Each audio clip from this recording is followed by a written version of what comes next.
Hi everybody, welcome back to Mando Lessons.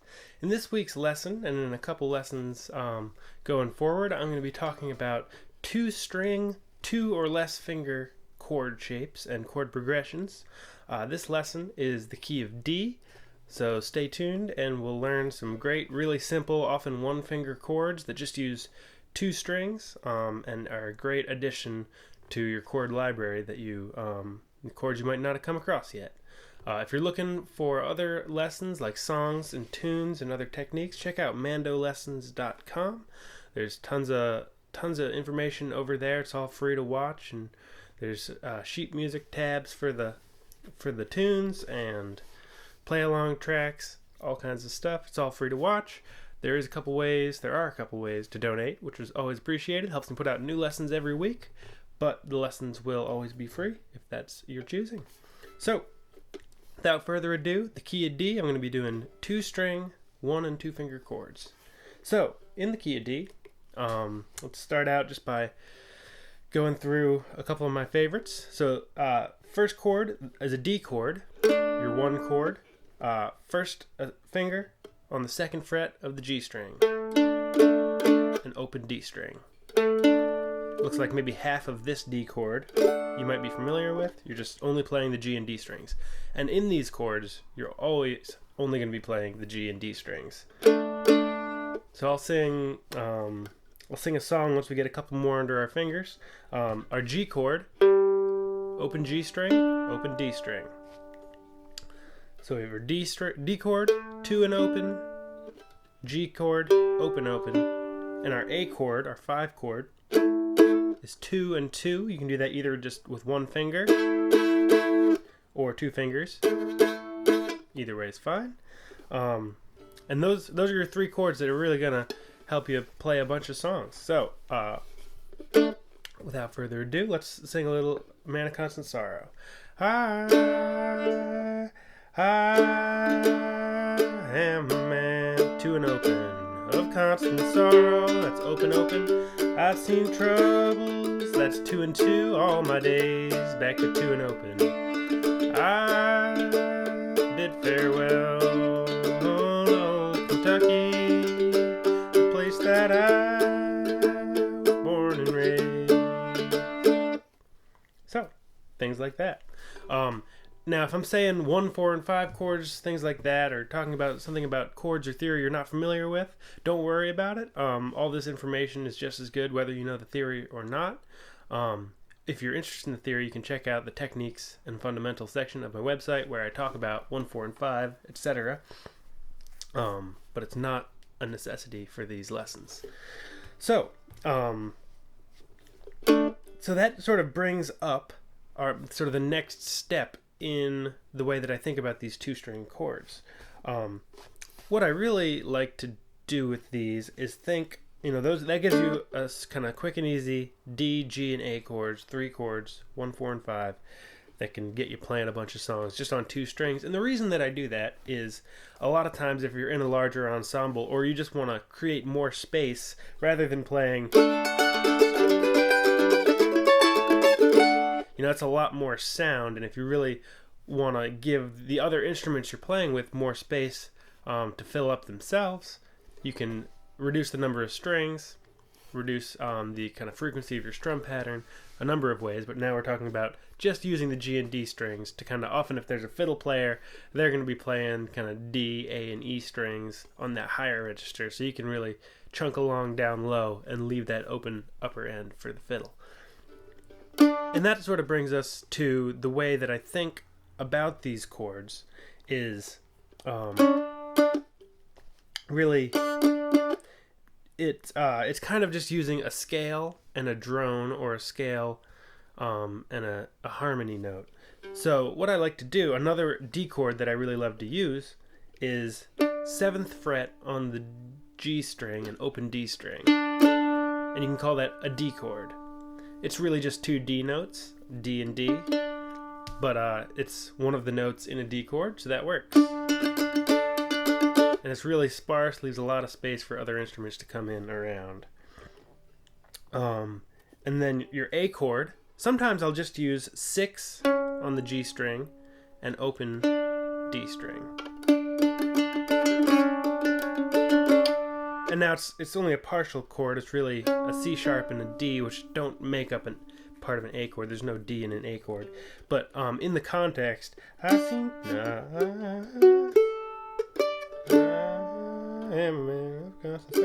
I seen troubles all my days. I've seen 6 and open, 7 and open. It acts as that 5 chord, that A chord, in the context. If you're using that 7 and open, trouble all my days, because that 6 really pulls back to the 7. So what you're kind of doing is you're just walking down the scale. You got 7 and open is a D, 6 and open is acting as an A chord, 4 and open, that can be a G chord. I am a man of constant sorrow. 4 and open, it's a B and a D, which are both in a G chord. I seen trouble all my days. So right now we have a brand new progression, still just using 2 strings, but totally new chord shapes for our man of constant sorrow. Let's try that. So our chords are 7 and open, 4 and open, and 6 and open. Here we go. 1, 2, 3. I am a man of constant sorrow. That's 4 and open. I've seen trouble. The 6 and open. My days. One more. I bid farewell to old Kentucky, place where I was born and raised. There you go. So now you can add those other chords we were playing to our new chord library. We got 7 and open is a D, 6 and open acts as that A chord, 4 and open is a G, 2 and open, which we played at the beginning, is another D chord, open and open is another G chord.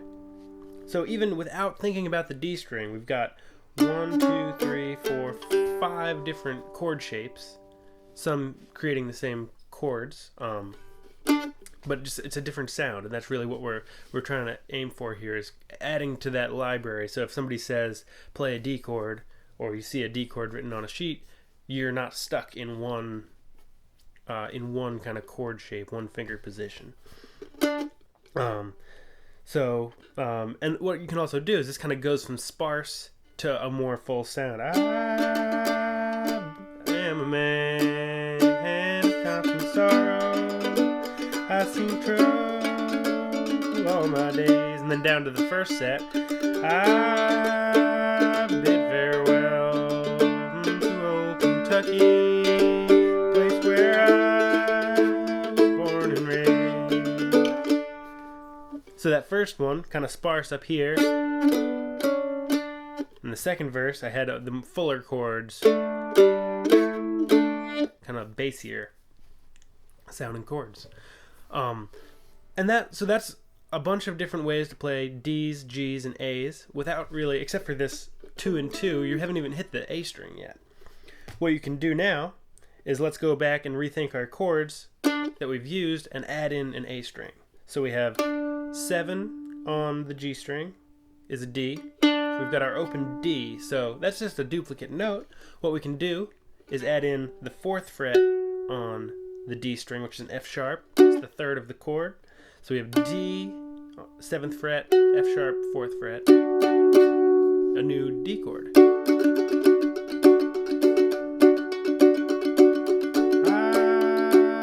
am a man constant, and let's go to this 4 and open. Sorrow, I've seen trust. So we're going to go to this 6, and rather than 6 and open, that D isn't actually in an A chord. So, but an E is. So 2nd fret on the D string is an E. So we can have 6 and 2. Still just working on G and D strings. Trouble all my days. So our new progression is 7 and 4. I am a man, constant 4 and open. I've seen 6 and 2. All my 4, 7 and 4. It's a little goofy, but So yeah, that's really a much fuller sound.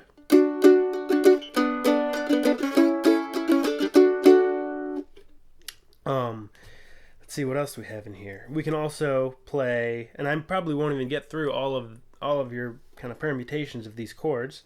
You could take this D chord, the 2 and open, and add the F sharp, the 4th fret on the D string. So that's 2 and 4. It's another D chord. So you got the A and the F sharp, the 5th and the 3rd of the chord. It's just a different note in the bass. You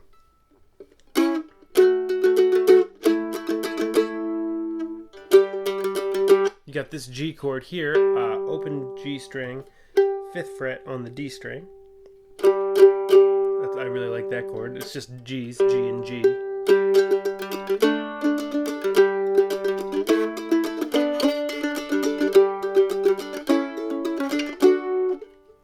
We got this, so we had this before, the 4 and open. That's a G chord. You can also add the 5th fret on the D string to that chord, 4 and 5. And that gives you another G chord. So those are all the ones that are popping out. I'm sure there's more that I use, but that's kind of what's popping out to me at this moment in time. And for those of you that are a little more familiar with theory, what we're doing here is we're picking, we've got a chord is made up of 3 notes. So if in the example of D, you need a D, an F sharp, and or an A. And you're finding these notes. So you got a D here. Sorry, you got an A, 2nd fret on the G string. You got a D is open. You got an F sharp is the 4th fret on the D string. You got a D, 7th fret on your G string. You got, and you're kind of making different combinations of these to create new kind of 2-string double stop chords. And you're doing that with each, you can do it just by sound, or you can think about it theoretically by finding those notes and putting them together. And doing this, I ultimately, it's a rare day, whether I'm playing bluegrass or fiddle tunes or any jazz, where it's rare that I would play all 4 sets of strings playing chords. Especially that E string, I really find kind of sticks out. And it's really kind of a wide spread. And most of the time, I'm going to be playing 2 or 3 string chords. But you can get away with playing bluegrass 2-string chords. So let's use this. I just thought of another shape. So let's do a little kind of bluegrass man of constant sorrow. We're going to use 7 and 4 as our D chord. And then we're just going to move that 4th fret up to the 5th. So we have 7 and 5. That's a G chord. We got a D and a G. So we have 7 and 4 is our D. 7 and 5 is our G. And then 6 on the G string and 7 on the D string is a C sharp and an A. That's your A chord. And now, because all of those chords use 2 fingers and cover all the strings we're playing, we can chop them. If you're unfamiliar with chop chords, check out the technique and fundamentals section of the website.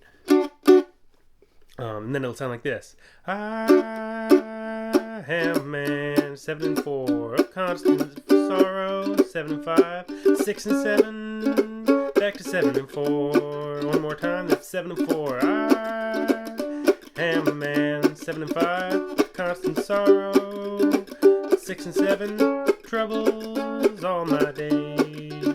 And as you can see, my hand is really moving very little.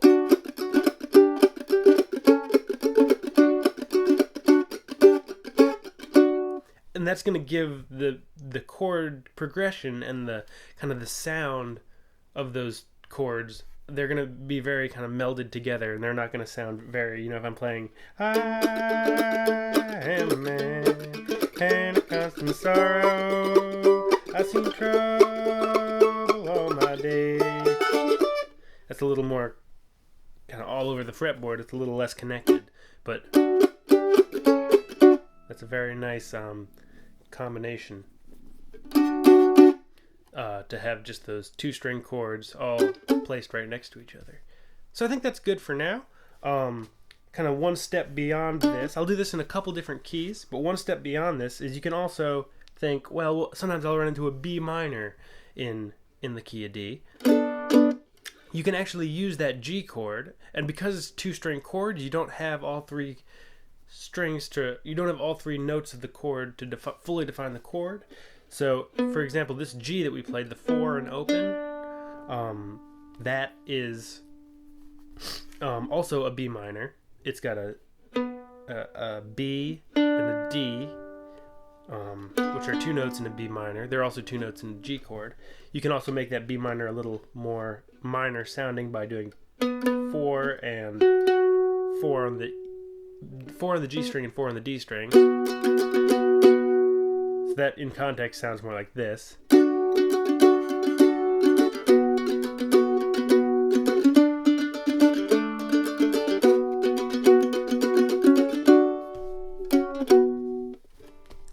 And so you'll sometimes one chord shape, like that G, can also be a B minor. That one shape can really act as a couple different chord names, or it can act in a couple different ways. It can be a little variable. So that's one thing to keep in mind. All right, this lesson's gone on long enough.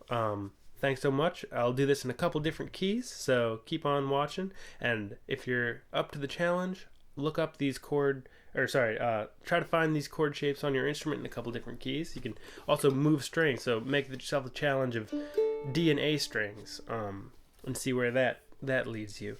I'll also have a PDF on my website on this lesson on these chord shapes I was just talking about, and you can mix and match them and kind of put them together, see which ones work well together.